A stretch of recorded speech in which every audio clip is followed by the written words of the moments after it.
আলহামদুলিল্লাহ, আলহামদুলিল্লাহ। এত সুন্দর পৃথিবী রেখে একদিন আমি চলে যাব, আপনার চলে যাবেন। এই ছেলে সন্তান, বাড়ি গাড়ি, পাহাড় পরিমাণ টাকা রেখে একদিন আমি চলে যাব, আপনার চলে যাবেন। কিচ্ছু নিতে পারবেন না, সাথে সুতা পরিমাণ কিছু নেওয়া যাবে না। তারপরে আমরা কেন অহংকার, হিংসা এগুলি থেকে আসলে আমরা বেরিয়ে আসি, সবার জীবন সুন্দর হবে। একদিন চলে যাবে, আপনার আসার ডেট আছে, যাওয়ার কোনো ডেট নাই। আসেন আমরা এগুলি চিন্তা করি। আসার আপনার ডেট আছে, মায়ের পেটেতে 10 মাস 10 দিন পর আপনি ভূমিষ্ঠ হবেন, দুনিয়া থেকে আসবেন। কে থেকে যাওয়ার আপনার কোনো ডেট নাই। আসেন আমরা সুন্দর জিনিসগুলি সুন্দর বলি, মন্দ জিনিসগুলি মন্দ বলি। পৃথিবীটা অনেক সুন্দর, আগে আপনার সুন্দর হতে হবে। আপনি সুন্দর হলে সব সুন্দর। আসেন আমরা গুনাহ করেছি, পাপ করেছি, আল্লাহর কাছে ক্ষমা চাই। আল্লাহ তুমি আমাদেরকে ক্ষমা করে দাও, ক্ষমা করে দাও। তুমি বিশাল ক্ষমাশীল। তুমি আল্লাহ বলিছ না, পাহাড় পরিমাণ গুনাহ করলে আল্লাহ তুমি বান্দা তুমি আমাকে ডাকার মতন ডাকা, আমি তোমাকে সব মাফ করে দেবো। তাহলে আমরা তো গুনাহগার বান্দা, আল্লাহ তোমার কাছে গুনাহ করেছি, তুমি অন্যায় করেছি, তুমি আমাদেরকে ক্ষমা করে দাও, মাফ করে দাও। আমরা জানি না গুনাহ করেছি, না জানি না গুনাহ করেছি। তুমি যদি মাফ না করো কার কাছে যাবো? মাওলা তুমি আমাদেরকে ক্ষমা করে দাও, মাফ করে দাও। আমরা গুনাহগার বান্দা, গুনাহ করেছি, অন্যায় করেছি। এ মাওলা, আমরা এই রহমতের মাস, এই ফজিলতের মাস, এই দিন চলে যাবে, আর কোনো দিন ফিরে পাবো না।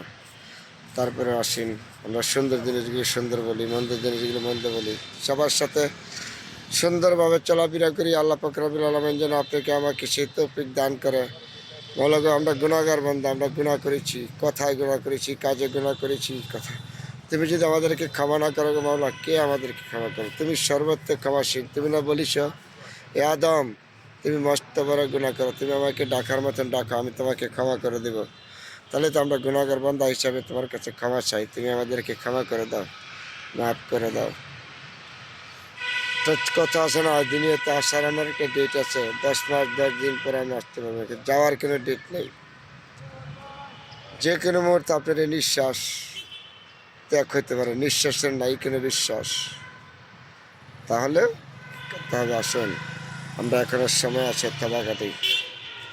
জানি না এই রমজান মাস কত মানুষের কত হালে যাচ্ছে, কত কষ্টে যাচ্ছে। একজন রোজা রেখে ইফতার শেষ করতে পারে না, আরেকজন একটু পানি দিয়ে করে।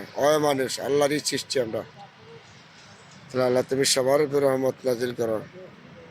আল্লাহ তুমি বিনি কোনো মাহবুদ নাই, তুমি সকল পরের মালিক।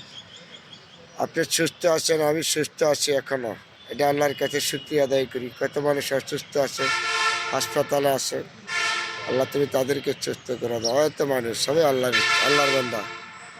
তাহলে আল্লাহ আমাদেরকে সৃষ্টি করেছে এইভাবে নীলা খেলা দিয়া, কাউকে ধনী কাউকে গরিব। একটা কথা আছে না, সকালবেলা ধনী তুমি, সন্ধ্যাবেলা ফকির। এটা আল্লাহর ইচ্ছা। আল্লাহ যে কোনো মুহূর্তে ইচ্ছা করলে আপনাকে ধনী বানাইতে পারে, আমাকে ধনী বানাইতে পারে, গরিব বানাইতে পারে। এগুলো আল্লাহর ইচ্ছা। আল্লাহ ইচ্ছা করে সবসময় আমাদেরকে ধনী গরিব মিলে এই মানুষ। একটা কথা জেনে রাখবেন, আপনি যত বড় ধনীই হন, গরিব ছাড়া আপনি চলতে পারবেন না। আর আমরা যত বড় গরিব হন, কিন্তু উপায় পক্ষে লাগবে, ধনীর লাগবে গরিব, গরিবের লাগবে ধনী। একজন আরেকজনের সাথে মহব্বত ছাড়া কখনো কোনো কিছু করতে পারবেন না। দুনিয়াটা অনেক সুন্দর। আচ্ছা, আপনার মন মানসিকতা সর্বত্র বড়। আপনি যা বলবেন সেটাই ঠিক। আপনার পরিবারের একজন গার্জিয়ান, আপনি যেইভাবে আপনার পরিবার চালাবেন সেভাবেই চলবে। আপনার সম্পূর্ণ দায়িত্ব। তাই বন্ধুরা, অনেকগুলি কথা বলেছি, আমাকে ক্ষমা দৃষ্টিতে দেখবেন। সবার জন্য দোয়া শুভকামনা রইল। আল্লাহ পাক রব্বুল আলামিন যেন আপনাকে আমাকে সবাইকে সুন্দরভাবে রাখে। আমিন আমিন।